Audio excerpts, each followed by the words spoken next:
Deməli, bu videoda danışacağıq şuuraltımızdan. Hansı ki, bir çoxumuzun ya xəbərsiz olduğu, xəbərimiz olsa belə fərqində olmadan yaşadığımız, təkrarladığımız hadisələr, davranışlar, düşüncələr bunlar haqqında. Hansı ki, bunlar bizim həyatımıza çox ciddi şəkildə təsir göstərir və hansı ki, yəni bir növ əslində həyatımızı idarə edir. Burada bunu demək istəyirəm. Xarici dünyanda, yəni həyatında hazırda nə baş verir, nələr olur? Bunlara bir bax.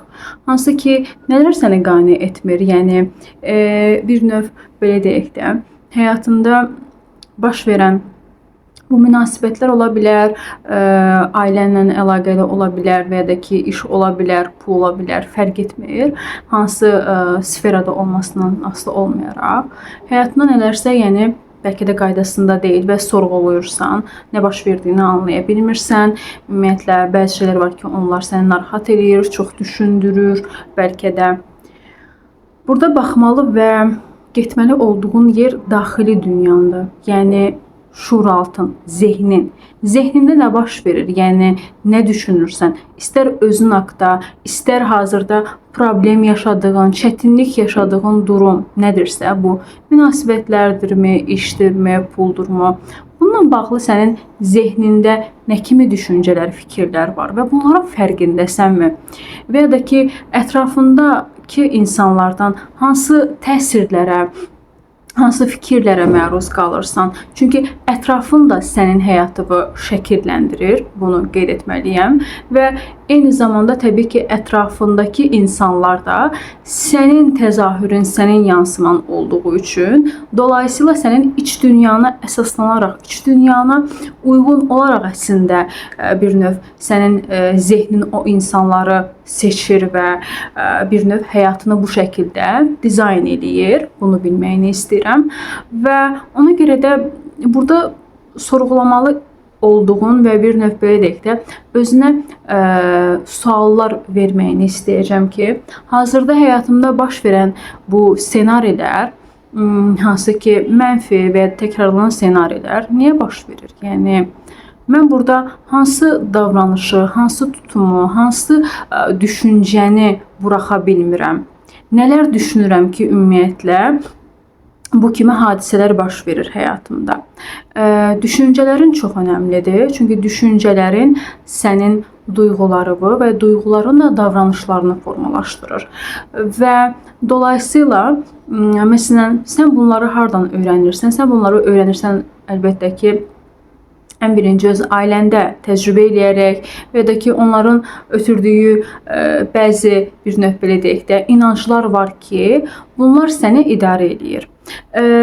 Bəzi bir növ belə deyək də, bizə öyrədilmiş inanclar, öyrədilmiş bir növ belə deyək də, məsələlər bizi qorumaq üçün, bizi həyatda tutmaq üçün müəyyən müddət həqiqətən xidmət edib. Hansı ki, biz az yaşlı olduqda özümüzü qorumaqda, sərhədlərimizi qoymaqda çətinlik çəkə bilərik. Yəni buna görə də daima biz valideynlərimizin kontrolu altında və ya da ki, valideynlərimizin bir növ himayəsi altında deyilik. Çünki biz müəyyən bir yaşdan sonra bizim məktəb, sosial həyatımız başlayır və dolayısıyla bizim özümüzü qorumağımız, özümüzə yetməyimiz də gərəkir.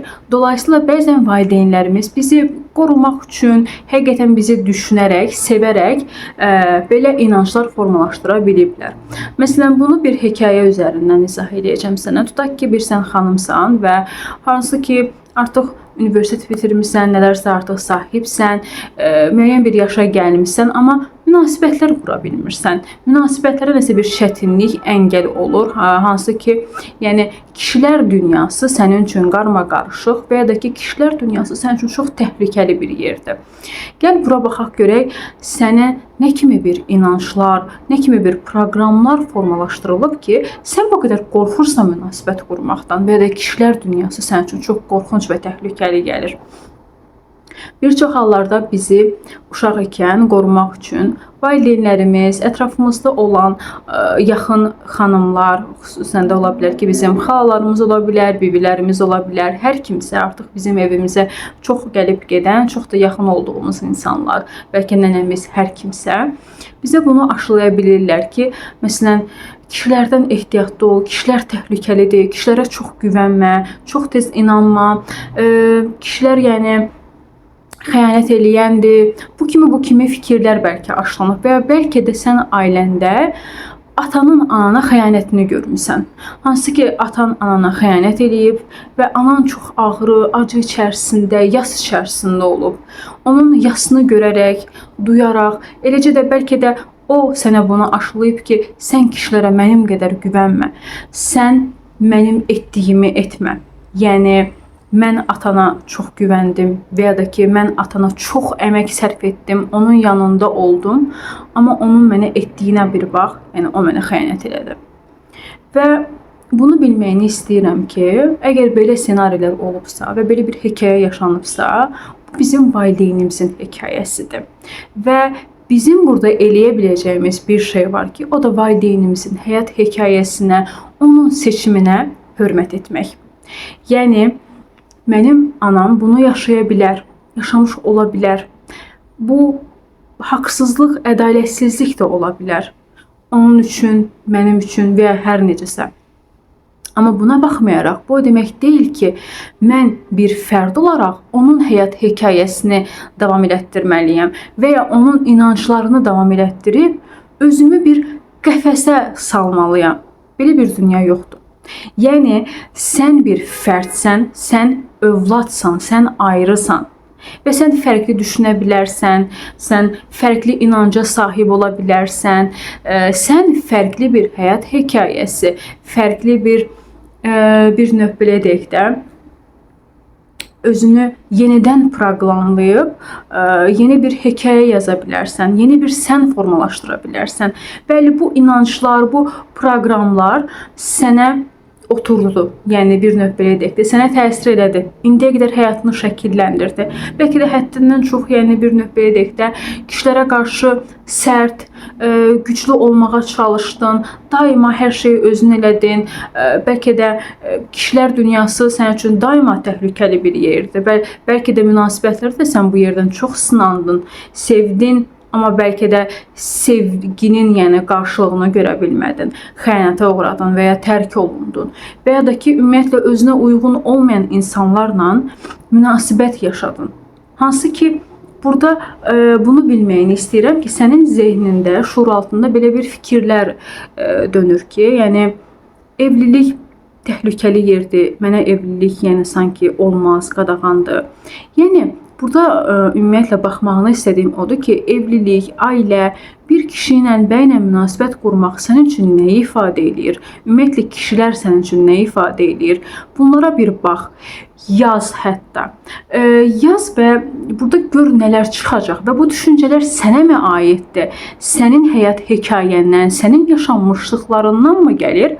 Yoxsa başqasının mı yəni hekayəsidir? Başqasının düşüncələri və inanclarıdırmı? Bu çox vacibdir.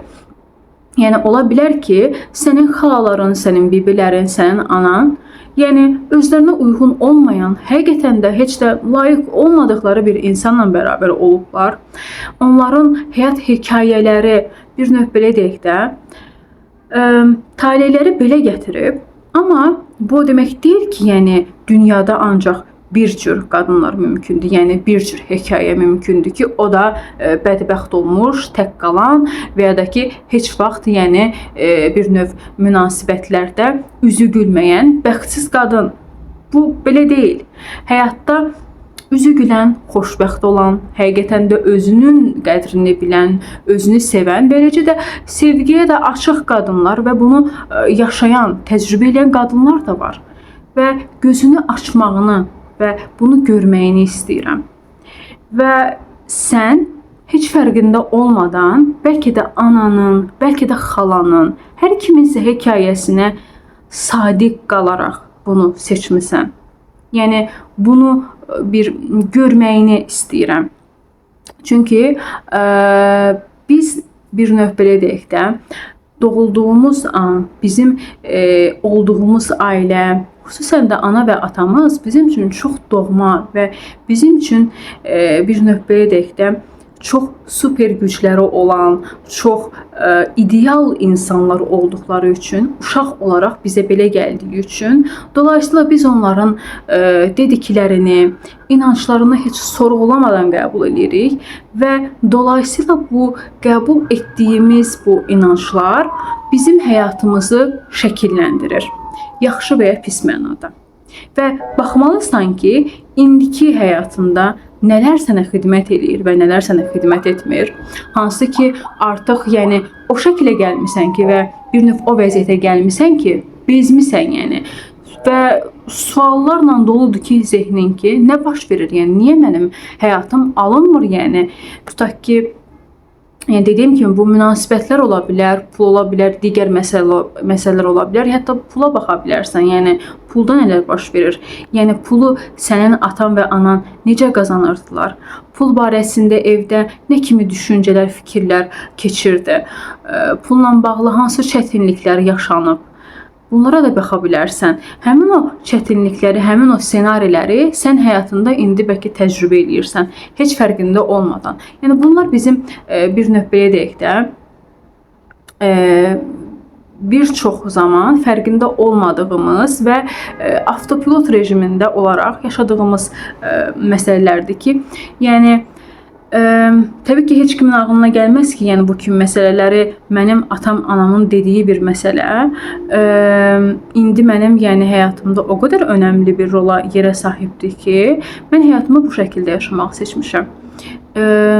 Təbii ki, bu bizim istəyərək seçdiyimiz bir şey deyil və ya da ki, valideynlərimizin bilərəkdən və ya istəyərəkdən elədiyi bir yer deyil. Dolayısıyla bəzi inanclar, bəzi məsələlər var ki, onlar həqiqətən bizi qorumaq üçün, həqiqətən də bizi sevdikləri üçün bizə bunu veriblər. Bizə bunu töhfə eləyiblər, veriblər, yəni deyiblər. Dolayısıyla yəni burada üzləşmək məsələsinə gəldikdə onları qınamağa, onları bir növ günahkar çıxarmağa ehtiyac yoxdur. Belə hiss edən tərəfin ola bilər və haqlı olaraq o hissləri yaşaya bilərsən eyni zamanda. Çünki bu hisslər sənəndir və sənə aiddir və dolayısıyla o hissləri yaşaya bilərsən. Bir yerə qədər yəni onları günahlandıra, bir yerə qədər onları hətta istəməyə bilərsən, nifrət eləyə bilərsən. Bu olan bir şeydir. Yəni bu da sənin sağalmağının etaplarından biridir. Amma burada çox ilişib qalmamağını tövsiyə edirəm. Çünki nə qədər yəni kimisə günahlandırmağa, kimisə bir növ belə deyək də təqsirkar, kiminsə bu şəkildə gördükdə o zaman yəni məsuliyyəti özlərindən atırsan və sanki sən uşaq və qurban roluna çevrilirsən. Sanki uşaqsan və heç nəyi bacara bilməzsən. Artıq bir növ belə deyək də 18 yaşını keçmisənsə və müəyyən bir yaşa gəlmisənsə, müəyyən bir həddə buluğa çatmısansa, artıq məsuliyyət sənin əlindədir və dolayısıyla bunlara sən baxıb artıq dönüşdürməlisən. Həyat hekayən müəyyən bir dönəmə qədər bu şəkildə ola bilər, amma bundan sonra isə artıq bu dəyişdirilə və dönüşdürülə bilər. Yəni bu sənin səhvin, sənin günahın deyil. Burada ümumiyyətlə heç kim günahkar və ya təqsirkar deyil. Və dolayısıyla yəni şuur altında nələr baş verirsə, bunlara baxmağını istəyirəm ki, bu fikirlər hardan gəlir? Bunun mənbəyi hardan qaynaqlanır? Yəni bu ümumiyyətlə sənin təcrübənə əsaslanır, yoxsa ki başqalarının fikirlərinə görə? Çünki biz cəmiyyət olaraq ümumiyyətlə başqalarının fikirləri ilə çox yaşayan bir cəmiyyət olduğumuz üçün başqaları bizə çox rahatlıqla təsir edə bildiyi üçün və ya da ki bir növ belə deyək də özlərinə bu haqqı bildikləri üçün dolayısıyla bu kimi fikirləri çox rahatlıqla ötürə bilirlər və bu da bizə təbii ki bəzən yaxşı, bəzən də pis təsir edə bilir. Bizi limitləyə bilir. Ona görə də limitlərinə bax. Limitləyici inanclarına bax. Dönüşdür ki, daxili dünyanda dönüşdükcə və bir çox şeylər oturduqca sənin xarici dünyana dəyişməyə başlayacaq. Sənin artıq mindsetin genişlənməyə başlayacaq. Sən artıq digər insanlara, digər bir növ belə deyək də, daha yaxşı və müsbət təcrübələrə yer açacaqsan öz həyatında. Və yəni bunu görə bildikcə, hətta buna uyğun olaraq, yəni sən indi hazırda bir növ belə deyək də, etmək istədiyin, çatmaq istədiyin yer və məsələ nədirsə, ona uyğun olaraq insanları izləyə bilərsən və həmin bu insanlar da sənin həyatına çox dönüşdürücü, çox yaxşı təsir göstərə bilər və səndə artıq yeni zehin proqramları, bir növ yeni inanclar formalaşdırmağa başlayacaqlar və bu da təbii ki, sənin həyatına çox da yaxşı təsir eləyəcək, sənin həyatını şəkilləndirəcək. Hətta bu insanların əhatəsində ola bilərsən. Bu insanlardan əgər mümkündürsə xidmət ala bilərsən. Bu insanlarla görüşə, kontakt qura bilərsən. Hansı ki, bu insanlar yəni icazə ver ki, qoy həyatın dönüşsün, yəni. Zehnin bəzən səni itəcək, bəzən geri çəkəcək. Hətta düşünəcək ki, yəni bu real deyil. Axı mənim həyatım bu şəkildə olub. Necə onların həyatı real ola bilər? Necə belə bir şey mümkün ola bilər? Necə yaxşı münasibət ola bilər? Və ya da ki, necə yəni insanlar bu qədər zənginlik, pul, var-dövlət və ya da ki, rahatlıq, bir növ daima istirahətdə ola bilərlər? Bu necə mümkündür? Yəni xüsusən də əgər yəni sağ qalmaq şəklində yaşamısansa həyatla daima mübarizə və təşviş, yəni mübarizə içində olduğun bir həyatın olubsa, bir dünyan və ya bir ailən olubsa, sənin üçün bu reallıq əslində bəzi yerlərdə, yəni bəzən çətin və ya qeyri-mümkün ola bilər. İlkin etapda hətta sən yəni bir növ geri çəkilmək istəyə bilərsən və ya da ki, bunun reallığına inanmaya bilərsən.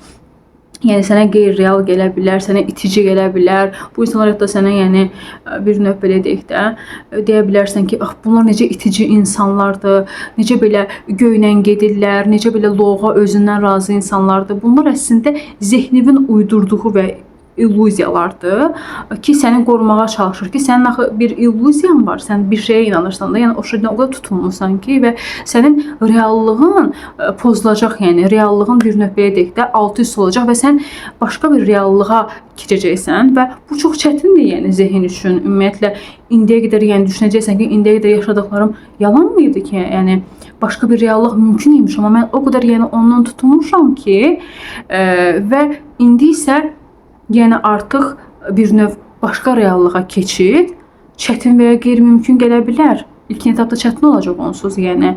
Bu şəkildə səni itə bilər zehnin. Amma bu o demək deyil ki, bu qeyri-realdır. Bu o demək deyil ki, onlar qeyri-real insanlardır. Xeyr. Ona görə də zehninin oyunları var, zehnində dönüşən, yəni zehnində dönən fikirlərə, düşüncələrə bax. Ondan sonra onsuz yəni həyatın dönüşməyə başlayacaq. Belə, bu videonu sona qədər izləyə bildirsə nə gözəl. Bəzən yəni bir növ belə deyək də ağır ola bilir, çətin ola bilir həqiqətlə üzləşmək. Amma bura qədər izlədinsə, sənə təşəkkür edirəm və özünə təşəkkür etməyini istəyirəm. Belə, əgər mənim videolarım sənin üçün faydalı və yararlı olursa, məni izləməyə ala bilərsən, YouTube kanalıma abunə ola bilərsən və məndən fərdi seanslar almaq istəsən isə mənim aşağıda qeyd edəcəyim əlaqə nömrəsindən əlaqə saxlaya bilərsən. Belə, özünə yaxşı bax.